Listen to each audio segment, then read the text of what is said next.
Stop scrolling for a second. What if I told you that the greatest sea voyage in human history didn't happen in the Atlantic, and it wasn't done by Vikings or Columbus? It happened 3,500 years ago in the middle of the Pacific Ocean by a group of people who looked at the horizon and said, "I bet there's something out there." But here's the crazy part. We've been looking for their origins for decades, arguing over pottery shards and wind patterns. But new DNA evidence and some incredibly specific ancient trash have finally given us the answer, and it challenges everything we thought we knew about the Pacific. It turns out, the people who settled Guam and the Marianas aren't just random wanderers. They are the long-lost cousins of the Waray and Bicolano people of the Philippines. Today, we are going to reconstruct a suicide mission that actually worked. We're going to talk about ancient genetic ghosts, a pottery smoking gun, and how a specific weather anomaly allowed them to break the laws of physics. If you want to know how the Chamorro people survived the impossible, stick around. This is the story of the first Argonauts.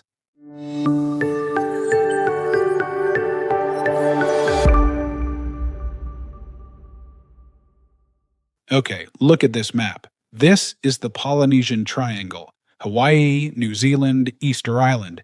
We obsess over this, but focusing here is like starting a movie in the last 10 minutes. We are missing the beginning. See, 3,500 years ago, while the rest of the world was hugging the coastlines, a group of Neolithic sailors in the Philippines did something insane. They launched into the Philippine Sea, crossing 2,300 kilometers of deep blue nothingness to hit a tiny speck of limestone called Guam. And the problem is, nobody knows how they did it without dying or exactly who they were. Until now. So here is the promise. By the end of this video, we aren't just going to speculate. We are going to connect the dots between a specific pottery style found in a cave in northern Luzon and the blood running through the veins of modern Chamorro people. We're going to prove that this wasn't an accident. It was a targeted strike by the ancestors of the Waray and Bicolano peoples. And honestly, it's kind of a miracle anyone survived to tell the tale. So, first off, why leave?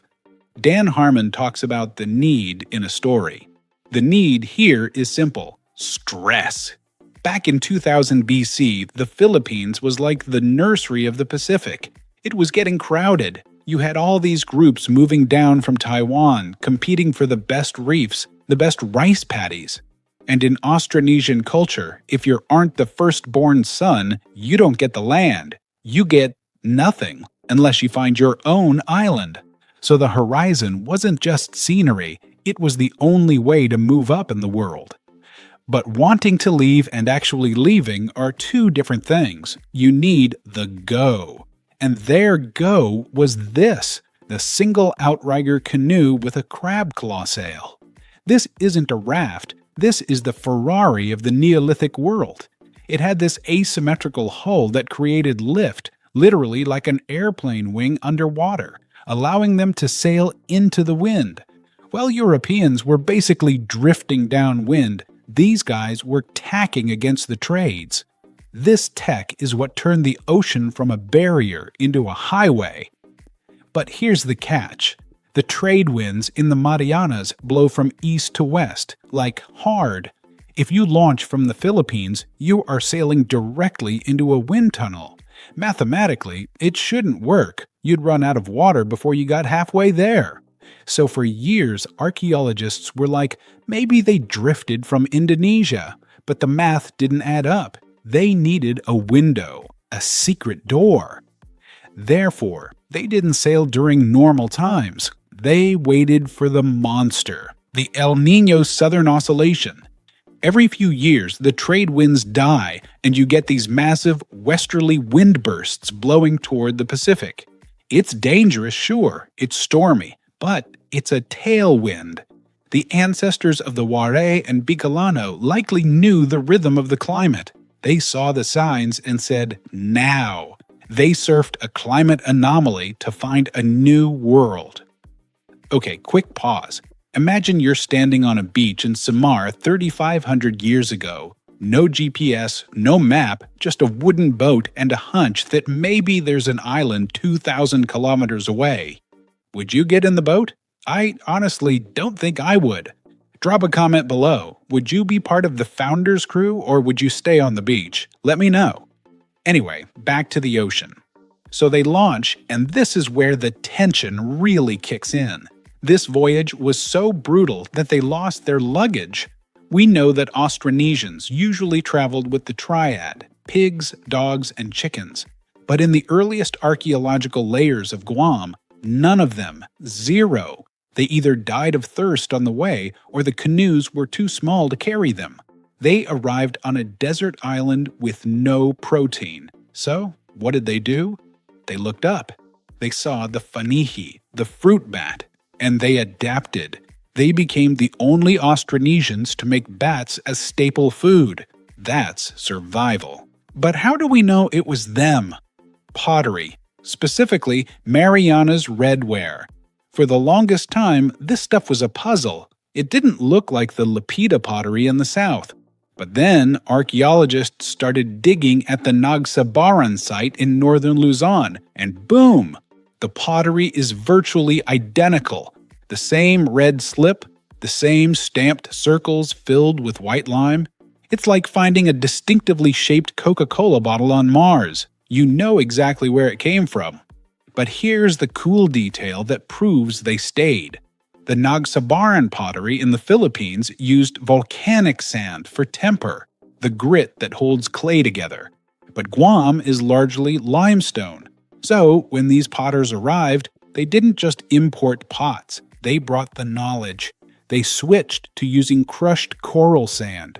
They adapted their ancestral technology to the new geology immediately. It's a tiny detail, but it proves this wasn't just a trade run, it was a colonization. Then there's the language. If you speak Tagalog or Waray, Chamorro sounds weirdly familiar but also totally alien. It's like listening to Shakespearean English. Linguists found that Chamorro split off from the Philippine languages way back, around 1500 BC. It kept some ancient grammar that modern Filipino languages lost. For example, the way they use infixes, sticking sounds inside a word, is pure Philippine style. But because they were isolated for 3,000 years, it became a linguistic fossil. And now the final nail in the coffin, DNA. A massive study by Liu et al. In 2022 looked at ancient skeletons from Guam, and guess what? Zero Papuan ancestry. This is huge. The Polynesians have Papuan DNA because they mixed with Melanesians on their way out. The Chamorros don't. They shot straight out of the Philippines like a bullet. They carry haplogroup E, a genetic marker that links them directly to island Southeast Asia, specifically the ancestors of the Waray and Bicolano. Why Waray and Bicolano specifically? Geography. Look at the map. If you're leaving the Philippines for the Pacific, you leave from the east coast, from Bicol or Samar. That's the launch pad.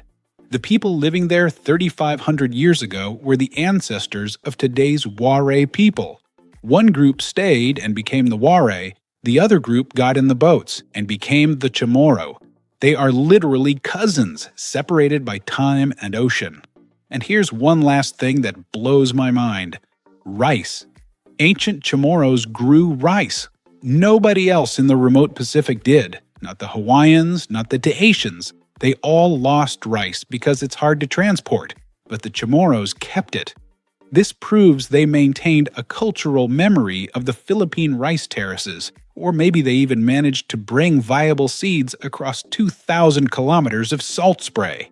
Either way, it sets them apart from every other Pacific islander. So, we have the need, the go, and the evidence. But what is the payoff? It's the resilience. The DNA shows something else. Matrilocality. For thousands of years, Chamorro men moved to their wives' villages. The women stayed put. This created a genetic anchor.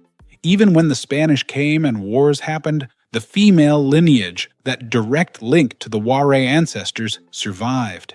The familia structure we see today isn't just a custom, it's a survival strategy that dates back to the very first canoe. The story of the Chamorro isn't just about isolation, it's about a connection that was never really broken, just stretched. When we look at the pottery in Luzon and the pottery in Guam, we're seeing the same hands at work. The Waray and Bicolano people are the ones who stayed. The Chamorro are the ones who voyaged. And knowing that changes how we see the map. The ocean didn't divide them. For a brief shining moment in 1500 BC, it connected them. So, the next time you hear someone talking about Vikings or Columbus, tell them about the first Argonauts who surfed El Niño to find a new world. But here's the thing, once they got to Guam, they didn't just stop. They built massive stone cities that looked suspiciously like structures found thousands of miles away. And I have a crazy theory about that, which we need to explore next. You don't want to miss it.